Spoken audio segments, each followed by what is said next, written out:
Like, you've seen fake content and you know it's fake and you don't think it's a big deal. So why is it a big deal when it comes to this guy? Fakest millionaire on TikTok. Let's go.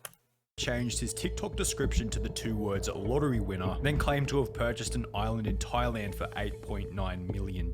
It was certainly bizarre and suspicious. I have a budget of around 10 million. I can drive my speedboat directly in here, put a panoramic window right in here. I shook his hand, 8.9 million, great deal. What was even stranger was that Sam hadn't provided any evidence for this unexpected lucky win. No receipts, no specification as to how much he had won, no news articles about a TikToker winning the lottery. The only evidence he had was his own personal anecdote. I recently won the lottery, as some of you know. And a 7 million view TikTok of him looking at islands in a small wooden boat. So when Sam Pepper was unable to provide any evidence to support the fact that he had any money at all, it was hardly a surprise. As those who know the past of Sam Pepper, from his active persona on Big Brother to his fake pranks on YouTube, know that his entire career has been built on lies in a similar fashion to Dan Bilzerian, who he unsurprisingly happens to be an acquaintance of, judging from an Instagram photo taken out the front of Bilzerian's LA mansion. This video will cover the story of a man who faked, frauded, and swindled his way to social media and TikTok success, being exposed at every single point That's the definition of fake it till you make it.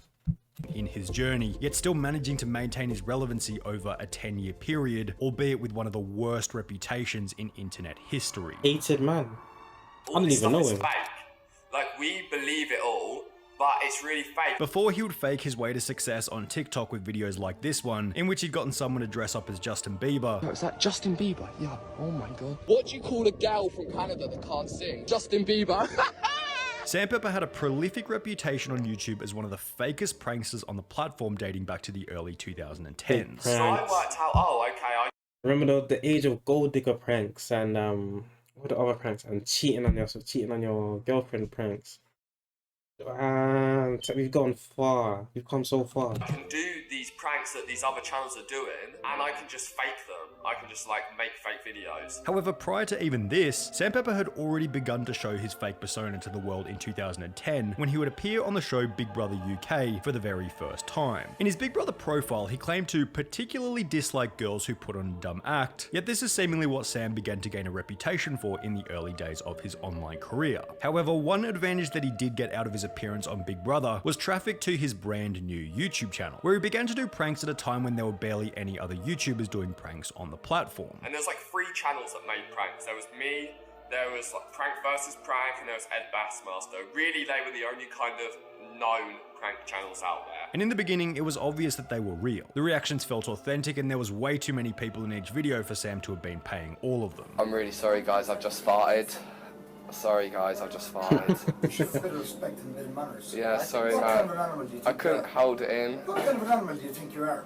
I know. I'm sorry. I did say sorry. Sorry. However, in 2014 and 2015, Sam ran into a problem. He began to experience massive levels of competition from other YouTube pranksters who were faking their videos. Then all these other prank channels, they started coming out, and they'd be doing more and more and more crazy stuff. Because I come from doing pranks, I'd be like, there's no way they could be doing that. And that's when I worked out, all this stuff is fake. Where is he from? I'm trying to. He's not from London. He doesn't sound like he's from London. He must be from the Midlands. This was clearly a defining point for Sam Pepper and his social media career. At some point in their journey, each of these fake pranksters have this similar awakening, where they realize they can get way more views if they simply fake whichever reaction they desire, and that there's no actual requirement or guideline saying that their pranks need to be real. Each justify their actions by saying that a bunch of things on TV are fake, or this is fake, or that is fake, and as a result, there's no reason as to why their pranks can't be fake either. Now, faking stuff for social media is a high-risk, high-reward strategy. Sure, it increases the quality of the videos massively, as you're going to get that exact reaction which will make the video perfect. However, this only lasts until the audience inevitably discovers that the videos are fake, making it optimal only in the short term. We discussed this in the video talking about how Vitaly destroyed his reputation. As soon as the audience discovers that you faked even one video, they assume that every Born in Ashford. Crazy. He's from Kent. This guy fought, no? This guy fought when Digi fought. single video you've ever made is fake, completely removing all of your credibility in the space of about a month. The point at which Sam Pepper's audience discovered that his pranks were fake is pretty damn obvious. On his social blade, he went from gaining 100,000 subscribers every single month consistently between January 2013 and September 2014. However, 1 month later in October 2014, the growth not only stopped, but he began to lose around 10,000 subscribers every single month. The catalyst for this massive dive in viewership was a video titled Fake Hand Ass Pinch Prank, and after receiving a barrage of criticism from other YouTubers, his most recent fake hand ass pinch garnered the most negative attention because he was grabbing women's bottoms without their permission, as well as a trending hashtag on Twitter stating "Report Sam Pepper," he had no other choice but to admit that the video had been faked. I want to say that all the videos were staged and scripted. It goes without saying you can't go around touching people's bums without asking. It was a double whammy, or two for the price of one. Not only had he been exposed for faking pranks, but he also had his name dragged through the mud as a result of the backlash from the video. Sam began posting real pranks again following the expose in the hope that it'd fix his reputation. However, as mentioned previously, once your audience knows you faked even one video, they assume they're all fake. Switching back to real pranks failed to stop his declining subscriber count, so Sam made a decision. It was time to go back to faking his videos. I'm still making videos, and then it gets to a point where I'm like, okay, well, I've made fake videos before and they've done well and they've got like decent views. Why don't I make, another video? And that brings me on to making the best friend killing prank. The best friend killing prank. Arguably one of, if not the most over-the-top insane YouTube pranks of all time. Certainly crazy enough to put Sam Pepper's name back on the map. Involved in the video was the fake kidnapping of two friends, after which one of the friends is apparently killed right in front of the other, with the premise of the video being how will someone react if they watch their friend get killed. Let's see how he reacts to his best friend of 5 years being killed in front of him. Obviously, the whole thing was fake. That's all three people were in on it, even coming up with the idea together. Sam's channel, he just came to us and wanted to get a viral stunt, and we're like, okay, cool, we'll help you out with this viral stunt. So we actually all three came up with the idea together before we even filmed it. However, while everyone knew that the prank had been faked, it had a similar effect to the previous scandal. Did you know making this type of prank would be so controversial? All it did. See, that prank is crazy. That's a crazy prank to do. But it's like, it was also probably a mad entertaining video. It was once again revealed to everyone that Sam Pepper was the kind of guy to fake his videos, reducing his credibility even further. With this in mind, it's no surprise that almost all of his audience bailed on his YouTube channel from that point onwards. He managed to stop the decline of his subscriber count for a couple of months in late 2016 as shown on screen. However, he'd thrown the towel only a couple of months later, uploading his final video on the 5th of March 2017 before departing with a legacy as one of the most deplorable fake pranksters in YouTube history. Around a year later, he'd show up on the CX network doing some IRL live streams alongside Ice Poseidon. We're literally just showing Sam the ropes of IRL streaming and just, we're gonna just throw him in the deep end here and just see how he does. With the reputation of Sam Pepper being so downtrodden that the top comment on the video praised Ice Poseidon by stating, "Love how you don't judge people or care about reputations." Sam had some success as an IRL streamer in the CX network, however he was ultimately dropped after an argument with Ice Poseidon, which had partially been fueled by Sam Pepper's lack of integrity. He's like, oh, it's okay to lie as long as it doesn't affect anything, and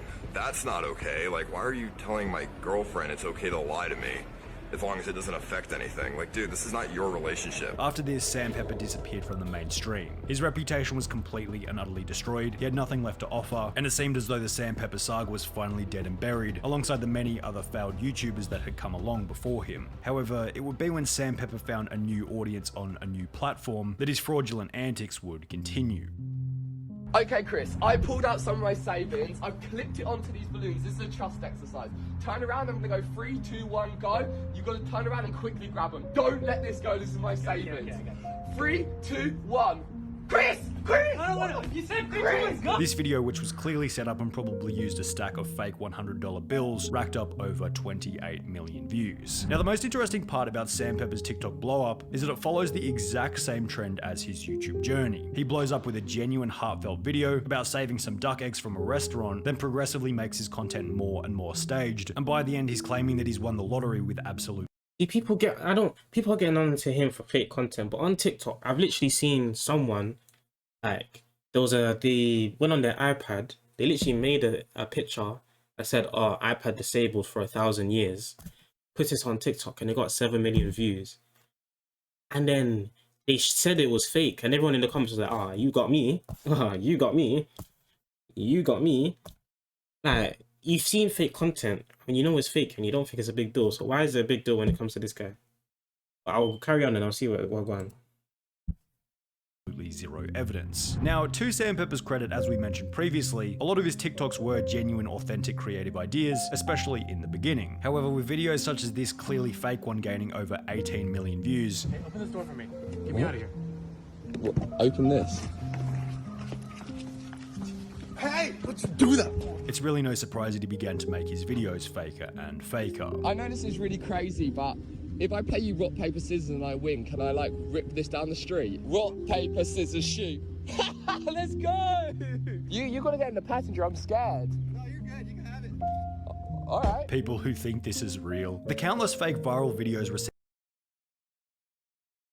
I said, "You're okay, you can have it." No one in their right mind is giving away a Lamborghini. receiving massive view counts and minimal backlash likely gave Sam Pepper the idea that he could literally just say whatever, regardless of how unbelievable it happened to be, leading to his completely fictitious claim about winning the lottery. When you Google Sam Pepper wins lottery or Sam Pepper lottery, the only results that come up are his TikTok video, the same video posted to his Instagram, and an old forum post titled as follows: Scam Pepper living a life of luxury after scamming his followers for millions, then fleeing the US. He's claiming to have won the lottery while shopping for islands and a new fan base to scam. This refers to the whole Save the Kids scandal that was exposed by CoffeeZilla back in July 2021. In the final episode of his series, CoffeeZilla discovered that Sam Pepper was potentially at the heart of the entire scam and had fled the USA to move back to the United Kingdom. It looks like Sam Pepper is fleeing the United States to escape legal accountability for what happened. But I asked him about this, and he of course denies this categorically. Therefore, this post stating Scam Pepper living a life of luxury after scamming his followers for millions assumes that he does actually have the money, only that he's covering it up by saying that he won the lottery as opposed to the truth being that he might have received it from the Save the Kids crypto scam. Although, in order to be buying an $8.9 million island in Thailand, you probably There's so much YouTube drama that I do not know about. Technically, this is becoming my scene as well. gonna need around 50 to 100 million in order for it to be a comfortable purchase, and while Sam Pepper has had a fairly successful social media career, I doubt he has access to that kind of money. Obviously, the easiest way to put all of this to rest would be for Sam Pepper to simply provide some kind of evidence for either winning the lottery or the purchase of the island. However, with a track record like Sam's filled with fake video after fake video, it seems pretty obvious that, like the rest of his entire career, this is nothing more than yet another hoax. See, they barely spoke about the island. That's the thing.